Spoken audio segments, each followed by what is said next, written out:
नमस्कार, खबर उत्तराखंड में आपका स्वागत है। मैं हूं राहुल चौहान। खबरों बढ़ेंगे उससे पहले एक नजर आज की अहम सुर्खियों पर। केदारनाथ धाम में चढ़ावे की गिनती के लिए कड़े नियम, बिना मोबाइल और खाली जेब ही रूम में घुसेंगे कर्मी। नैब लागू करने वाला देश का पहला राज्य बना उत्तराखंड। सीएम धामी ने कहा, हर बच्चे तक पहुंचे गुणवत्तापूर्ण शिक्षा। 1109 करोड़ के कैनरा बैंक घोटाले में सीबीआई का बड़ा एक्शन। उत्तराखंड समेत 4 राज्यों में छापेमारी। केदारनाथ में ऑपरेशन काल नेवी के तहत 15 साधुओं पर कार्रवाई, बिना सत्यापन के रहना पड़ा महंगा।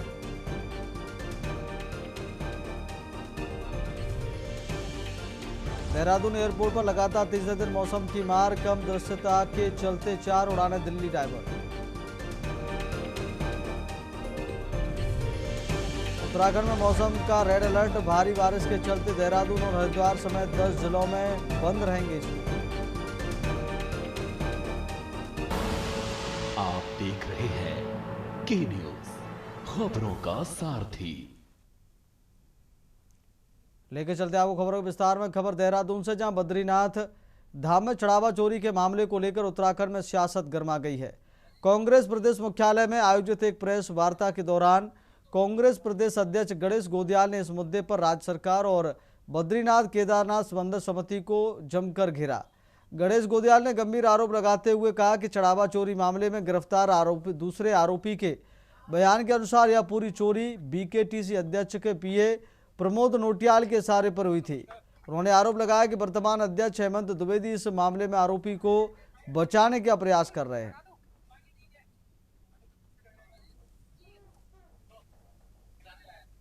मैं सभी पत्रकार साथियों का स्वागत, अभिनंदन।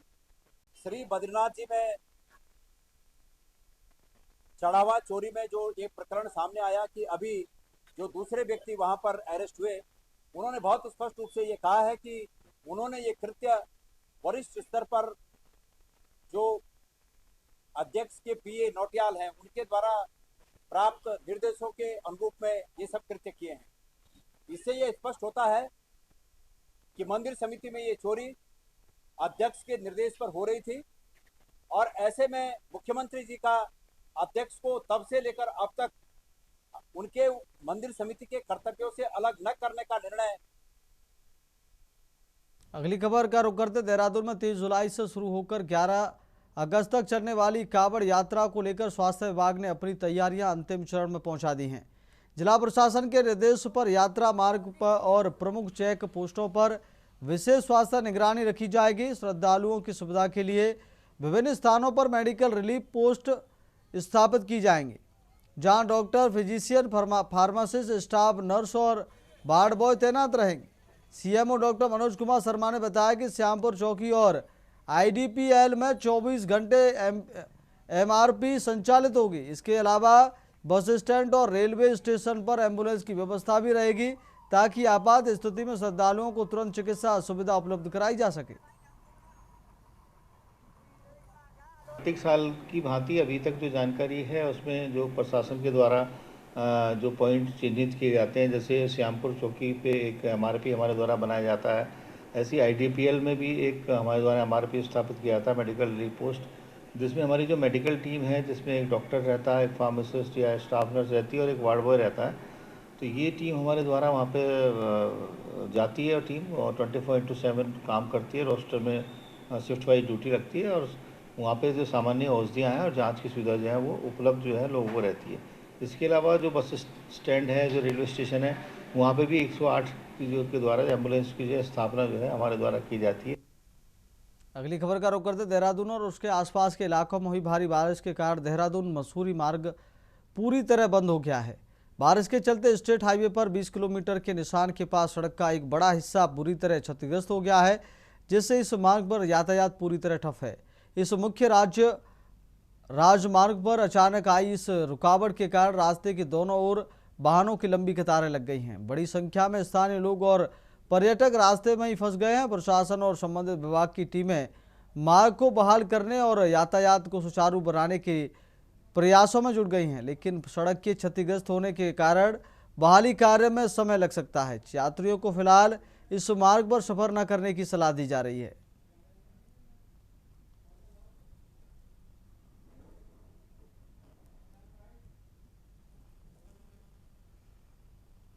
अगली खबर का रुख करते बद्रीनाथ मंदिर के कथित चढ़ावा चोरी मामले में गिरफ्तारियों के बाद प्रदेश की राजनीति गर्मा गई है।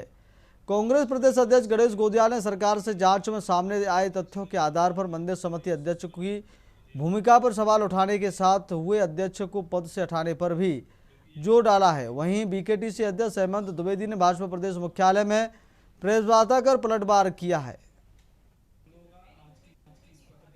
मैं इसको प्रमाण के साथ इसलिए बोल रहा हूँ कि आप सबके सामने 2 दिन पहले आपने देखा है कि एक कार्यक्रम यहाँ पर हुआ था देहरादून के अंदर, और उस कार्यक्रम से पहले जिस प्रकार से एक दुर्घटना हुई यहाँ पर और एक कार्यकर्ता की वहाँ पर मृत्यु हो गई, तो बहुत ही दुखद घटना रही।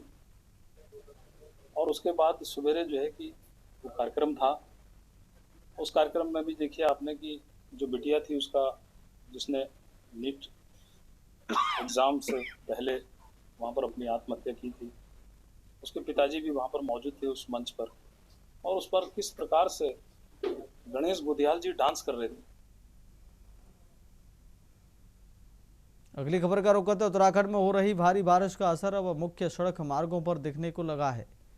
देहरादून और उसके आसपास के इलाकों में हुई मूसलाधार बारिश के कारण देहरादून मसूरी मार्ग को अगले आदेशों तक के लिए पूरी तरह बंद कर दिया गया है। प्रशासन ने सुरक्षा के मद्देनजर इस मार्ग पर सभी प्रकार के वाहनों की आवाजाही पर तत्काल प्रभाव से रोक लगा दी है। दरअसल स्टेट हाईवे पर 20 किलोमीटर के निशान के पास सड़क का एक बड़ा हिस्सा भारी बारिश के कारण बुरी तरह क्षतिग्रस्त होकर बह गया है। मुख्य मार्ग पर आई इस बड़ी रुकावट की वजह से रास्ते की दोनों ओर गाड़ियों की लंबी कतारें लग गई हैं, जिससे कई पर्यटक और स्थानीय लोग बीच रास्ते में ही फंस गए हैं।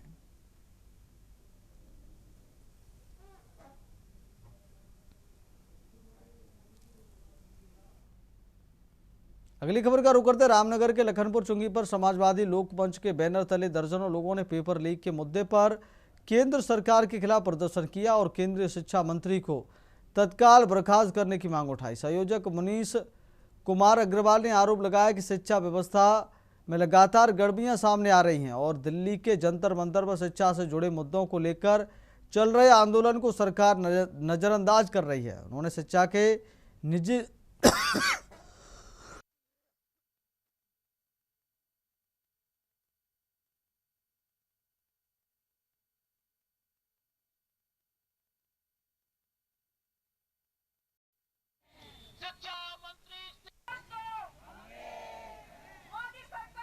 देखिए, मोदी सरकार खुली तानाशाही पे उतर आई है।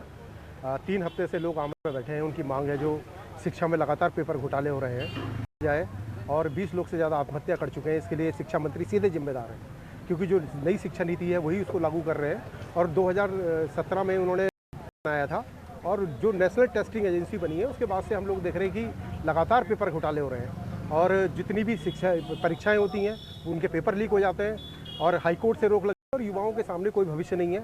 और देश के युवाएं न्याय मांग रहे हैं, वो ये चाहते हैं कि उनका भविष्य सुरक्षित हो। अगले का रुख लेते हैं से बहादुराबाद ब्लॉक के मिश्रपुर गांव में सरकार शासन की गुणवत्ता को लेकर सोशल मीडिया पर वायरल हुए एक कथित वीडियो के बाद जिला प्रशासन हरकत में आ गया है।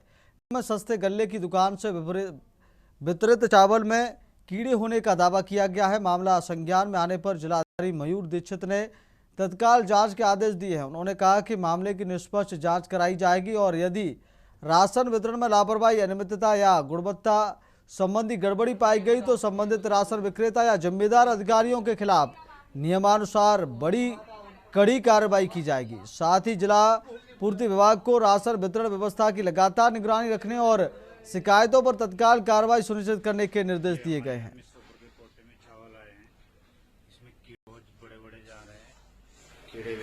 देखिए, शिकायत मेरे संज्ञान में लाई गई है और इसमें जो विजुअल्स दिखाए गए हैं उसमें जो चावल है उसको खराब दिखाई पड़ रहा है। प्रथम दृष्टया उसमें कीड़े आदि दिखाई दे रहे हैं। ये बहुत ही सीरियस मैटर है और इसको तत्काल चेक करने के लिए और संबंधित जो भी उसमें उत्तरदायी होंगे, भले कोई डिपार्टमेंट ऑफिसर्स हो या फिर कोई राशन डीलर हो, जिन्होंने कोई इसको देख रेख में या स्टोरेज में अनियमितता करी होगी, कार्रवाई भी की जाएगी। इसके लिए टीम बना दी गई है और टीम जाकर निरीक्षण करके मुझे रिपोर्ट देगी। और डीलर भी ऐसे हैं जो लेट हमारे जिला पूर्ति कार्यालय के सभी अधिकारी गण को आगाह कर दिया गया है कि सभी ऐसी दुकानों को चिन्हित करें जो कि समय पर दुकान नहीं खोलते हैं या फिर एक ही दिन खोलते हैं और राशन देने में अनियमितता करते हैं। इस क्रम में पूर्व में भी निरीक्षण किया गया था और कई राशन डीलर्स पे कार्रवाई की गई थी। ये कार्रवाई पुनः करी है। अगली खबर का रुख करते खबर नैनीताल से। नैनीताल के राज्य अतिथि गृह परिसर स्थित मानस कुंज में ड्यूटी के दौरान करंट लगने से विद्युत विभाग के कर्मचारी महेंद्र सिंह की मौत हो गई। बताया गया कि 31 वर्षीय महेंद्र सिंह रुद्रपुर के निवासी था। कार्य के दौरान चपेट में आ गया। गंभीर हालत में उसे अस्पताल ले जाया, चिकित्सकों ने मृत घोषित कर दिया। सूचना पर पहुंची पुलिस और अधिकारियों ने पोस्टमार्टम के लिए भेज दिया है की जांच। एक जवान लड़का है जिसका नाम महेंद्र सिंह रुद्रपुर का रहने वाला है, 31 साल का है। ये हमारे पास ब्रॉड डेड इस की चढ़ के वहाँ से करंट लगा और वहाँ से गिर के इसकी मौत हुई है। ये नैनीताल जो क्लब हाउस है वहाँ पर ये इलेक्ट्रिशियन था। आगे क्या कार्रवाई? आगे इसको मॉर्चरी शिफ्ट कर दिया है और इसका पोस्टमार्टम होगा, उससे इसकी पूरी जानकारी मिलेगी कैसे मौत हुई। अगली खबर का रुख करते खबर नैनीताल से। श्रावण मास के पहले सोमवार पर नैनीताल स्थित मां नैना देवी मंदिर में सुबह से ही श्रद्धालुओं की भारी भीड़ उमड़ी। शिव भक्तों ने भगवान शिव का गंगाजल, दूध और बेलपत्र से विधि विधान के साथ जलाभिषेक कर परिवार की सुख समृद्धि और विश्व कल्याण की कामना की। दिन भर मंदिर परिसर में पूजा अर्चना और जलाभिषेक का चलता रहा तथा हर हर महादेव और बम बम भोले जयघोष से पूरा वातावरण भक्तिमय बना रहा। सावन के पहले सोमवार के अवसर पर दर्शन के लिए लंबी कतारें लगी रहीं। मान्यता है कि इस दिन भगवान शिव का जलाभिषेक करने से मनोकामनाएं पूर्ण होती हैं। इसी आस्था के साथ स्थानीय और बाहर से आए श्रद्धालुओं ने भी मंदिर पहुंचकर पूजा अर्चना की। किस्मती है कि हमें आज पहले सोमवार पे बाबा का दर्शन करने को मिला और बाबा पे जल चढ़ा के बहुत अच्छा लगा। और पहले ही सोमवार नैनीताल में इतने अच्छे मंदिर में हुए बाबा के दर्शन हुए, तो बस यही कहना चाहूँगा, बस बाबा पे सब पे अपना बना के रखें और अपना आशीर्वाद दे करके रखें। बाकी बहुत अच्छा वेदर है आज नैनीताल का और बहुत अच्छा लगा। देखिए, भोले बाबा के लिए मैं ये कहना चाहूँगा, जैसे आपने देखा होगा जो शिव हैं उनके मंदिर आपने देखे होंगे, तो क्योंकि बहुत दूरस्थ क्षेत्रों में बिल्कुल पहाड़ों में ऊपर टॉप पे रहते हैं, तो इसके पीछे रीज़न क्या है? तो शिव जो है वह है पार्वती के पति, शिव है वह है प्रकृति प्रेमी। तो पार्वती का ही दूसरा रूप प्रकृति है, तो जहाँ जहाँ प्रकृति है वहाँ वहाँ शिव। हम लोग बाहर से आए हुए हैं और पहली बार मैं यहाँ आई हूँ। मुझे बहुत अच्छा लगा। मतलब आज पहला सोमवार भी है, उत्तराखंड में जो बोलते हैं ना पहला सोमवार, तो आज मुझे यहाँ आके बहुत अच्छा लगा। शिव जी के बहुत अच्छे से दर्शन हुए और सभी को मतलब पहले सोमवार की बहुत बहुत हार्दिक शुभकामनाएं। ये तो मेरे लिए बहुत खुश नसीबी है कि मैं पहले सोमवार को यहाँ पे आके शिव जी का जल अभिषेक की हूँ। और नैनीताल में मैं आई हूँ, मेरा जन्मदिन था 19 जुलाई को, तो मैं उसको ही सोचकर कि यहाँ पे नीम करौली बाबा दर्शन करने आऊँगी, मैंने किया भी। और यहाँ पे मैंने नैना देवी माता का भी दर्शन किया, मुझे बहुत अच्छा लगा। हाँ कि तो बहुत अच्छा लग रहा है। अगली खबर का रुख करते खबर लक्सर से है, जहां सामाजिक न्याय जनादेश पार्टी के कार्यकर्ता सम्मेलन में राष्ट्रीय अध्यक्ष इंजीनियर देवेंद्र कश्यप ने कश्यप समाज के अधिकारों को लेकर आवाज उठाई। उन्होंने कहा कि 2027 चुनाव में पार्टी यूपी के 100 और उत्तराखंड की 9 विधानसभा सीटों पर चुनाव लड़ेगी। प्रदेश अध्यक्ष पुनीत कश्यप ने समाज से एकजुट होकर राजनीतिक भागीदारी हासिल करने का आह्वान किया। सम्मेलन में बड़ी संख्या में कार्यकर्ता मौजूद रहे। इसमें 24 सितंबर को पिछले साल पार्टी लॉन्च की और अब उत्तराखंड में इसका विस्तार है। और 2027 का चुनाव उत्तर प्रदेश और उत्तराखंड में, उत्तराखंड की प्लेन सीटों पर और उत्तर प्रदेश की लगभग 100 सीटों पर पार्टी मजबूती से लड़ेगी और हमारे बिना उत्तर प्रदेश और उत्तराखंड में किसी की सरकार नहीं बनेगी। दोनों प्रदेशों के मुद्दे एक रहेंगे, अलग अलग है? नहीं, दोनों प्रदेशों का पूरे देश का एक ही मुद्दा है। देश आज़ाद हुए 78 साल हो गए। हमारा मेन मुद्दा है कि देश और प्रदेश कब बढ़ेगा, जब इस देश का जो शोषित वर्ग है, जिसको विकास की मुख्य धारा से अलग हटाया गया है, जिसकी आबादी 60-65% है। तो मैं आप सभी का बहुत धन्यवाद करता हूं, आप अपना कीमती समय निकाल के यहाँ पे आए। और जैसा कि आपने बताया भागीदारी, कम से कम प्लान में अभी अपना ये हरिद्वार ले लो, देहरादून ले लो, ये कम से कम 25 से 24-25 जो सीट हैं, इन पे कम से कम 4.5 से 5 लाख कश्यप रहता है। और फिर भी चलिए, मैं तो ये कहता हूँ कि कश्यप को छोड़ दीजिए, हमारी पार्टी जो सर्व समाज की पार्टी है, फिर भी कश्यप अगर चाहे किसी को जिता भी सकता है, हरा भी सकता है। अब की बार हमने अपनी पार्टी का दामन थाम लिया है और पूरे कश्यप ने मन बना लिया है कि पार्टी के साथ ही रहेंगे। वक्त हो गए छोटे से ब्रेक का। ब्रेक के बाद खबरों पर जल्द लौटेंगे। ब्रेक के बाद फिर आपका बहुत स्वागत है। बढ़ते खबरों में, हरिद्वार के लश्कर विधानसभा क्षेत्र में भाजपा को उस समय बड़ा झटका लगा जब प्रमोद खारी समर्थक बताने वाले सैकड़ों कार्यकर्ताओं और समर्थकों ने पार्टी की सदस्यता छोड़ने का ऐलान किया।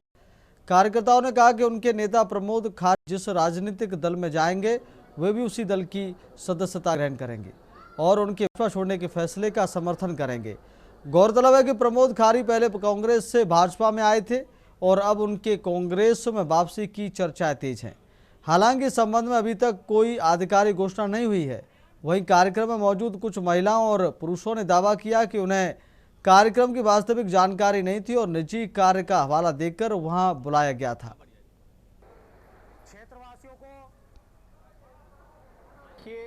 जिस तरीके से आज यहाँ पर जनसैलाब लक्सर विधानसभा के लोगों का उमड़ा है, लोग अपना इस्तीफा देने की जो है स्थिति में आज आ गए हैं। उन लोगों ने आज ये फैसला लिया, ये इसलिए इकट्ठा हुए हैं कि वो भाजपा से इस्तीफा दे रहे हैं। हम पूर्ण रूप से जो है प्रमोद खारी जी के समर्थन में हैं। जो उन्होंने निर्णय लिया है, जिस भी परिस्थिति में लिया है, हम उनके निर्णय का समर्थन करते हैं और इसी कारण से आज हम लोगों ने इस कार्यक्रम का आयोजन किया है। जनता की देखिए, हमारे जो नेता माननीय प्रमोद खारी जी हैं वो लगातार जनता के लिए कार्य करते हैं। उन्हें अपना कोई पर्सनल कार्य नहीं है, जनता से किसी तरीके का उन्हें अपना कोई कार्य नहीं है। वे जनता के लिए काम करते हैं, जनता के सुख दुख के लिए काम करते हैं, जनता की आवाज़ उठाते हैं। जब जनता की आवाज़ को दबाया जाएगा, जनता के लिए काम नहीं किया जाएगा तो फिर क्या होगा। तो इसी रीति नीति से मैं नाखुश थे और आज उन्होंने ये जो है फैसला उन्होंने लिया और इस फैसले को हम उनकी सहमति देते हैं। हमारी पूरी टीम उनका सहयोग करती है। भाजपा वाले कुछ सम्मान नहीं कर रहे, सपोर्ट नहीं कर पा रहे। इतना भैया कर रहे हैं हमके लिए, दुनिया में गांव उनके सपोर्ट कर रहे हैं। पानी में उसमें भाग गई फिर जा रहा है, सबको राशन देना, सब काम किया भैया ने, अच्छा ही काम किया। फिर भी लोग कोई सम्मान नहीं, क्या करेंगे वो रह गए। जहाँ भैया रहेंगे वहाँ रहेंगे प्रमोद खारी जी के साथ। कौन है भैया? प्रमोद खारी जी। अगली खबर का रुख करते, खबर लक्सर से है। लक्सर में अवैध खनन रोकने गई माइनिंग टीम पर हमले का मामला सामने आया है। आरोपी ने टीम की गाड़ी तोड़ दी और जान से मारने की धमकी दी। Mining field incharge Teja Sai Raj के मुताबिक 13 जुलाई को रायसी लक्सर रोड पर 2 ओवरलोड ट्रैक्टर पकड़कर एसडीएम कार्यालय में जमा कराए थे। इसी से नाराज दीपक चौहान ने धमकी दी थी। आज शाम रायसी चेकपोस्ट पर सहारून और ओवरलोड ट्रैक्टर रोका तो दीपक, सारून, हरेंद्र और उनके साथियों ने लाठी डंडे और रॉड से हमला कर दिया। टीम की बोलेरो गाड़ी के शीशे तोड़ दिए और चालक दीप सिंह समेत टीम को चोटें आईं। हमलावर एक ट्रैक्टर भी अपने साथ ले गए। सीओ देवेंद्र नेगी ने बताया कि तहरीर के आधार पर आरोपियों के खिलाफ एफआईआर दर्ज कर ली है। गिरफ्तारी के लिए दबिश दी जा रही है। 13 तारीख को थाना लक्सर के चौकी रायसी क्षेत्र के अंतर्गत माइनिंग टीम के द्वारा कुछ अवैध वाहनों को अवैध ओवरलोडिंग में सीज किया गया।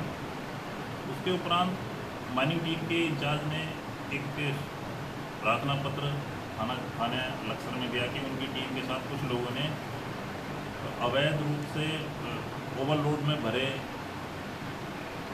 खनन सामग्री को रोकने के एवज में इन लोगों के द्वारा उनके साथ मारपीट की गई। अगली खबर का रुख करते, खबर नैनीताल से, जहां हाई कोर्ट में परिवर्तन पार्टी के केंद्रीय अध्यक्ष प्रभात ध्यानी के कथित हिरासत मामले में सुनवाई हुई। कोर्ट ने प्रदेश सरकार से पुलिस हिरासत को लेकर कल तक जवाब दाखिल करने के निर्देश दिए हैं। मामले की अगली सुनवाई 21 जुलाई को होगी। याचिका में ऋषिकेश रेलवे स्टेशन से प्रभात ध्यानी को हिरासत में लिए जाने का मौलिक अधिकारों का उल्लंघन बताया गया है।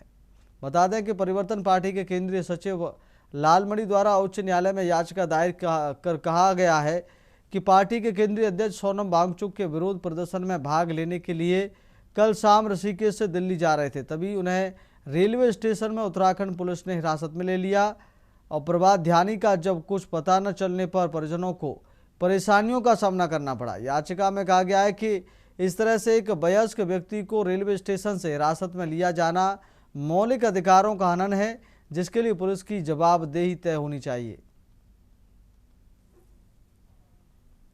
यानी है जो केंद्रीय अध्यक्ष उत्तराखंड परिवर्तन पार्टी है और काफ़ी बड़े आंदोलनकारी है उत्तराखंड के, वो कल शाम को ऋषिकेश से ट्रेन में बैठ के सोनम वांगचुक जी का जो प्रोटेस्ट चल रहा था जंतर मंतर में, जहाँ पे सारे बच्चे भी इकट्ठा हुए हैं शिक्षा को के, वहाँ पे जाना चाह रहे थे, जिसके रिगार्डिंग उन्होंने एक अपना सिंपल सा पोस्ट फेसबुक में डाला था, जिसमें उन्होंने बोला था कि हम और उत्तराखंड परिवर्तन पार्टी के लोग छात्रों के आंदोलन में और सोनम वांगचुक जी के समर्थन में वहाँ पे मौजूद रहेंगे।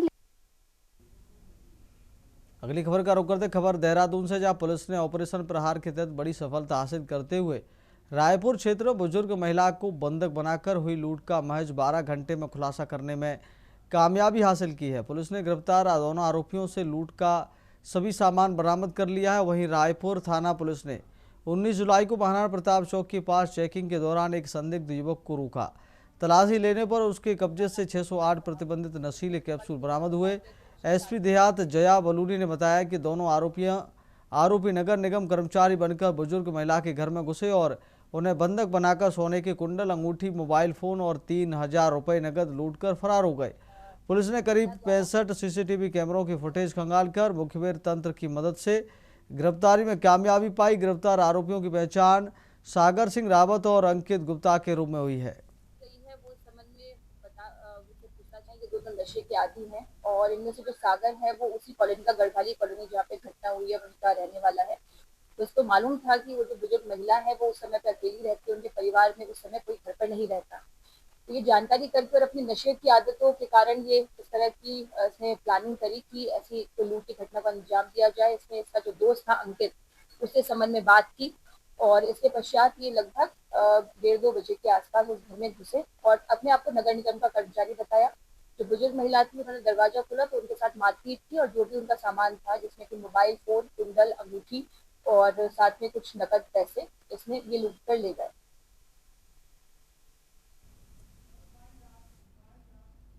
फिलहाल खबर उत्तराखंड में मेरे साथ इतना ही। देखते रहिए के न्यूज़ इंडिया। नमस्कार।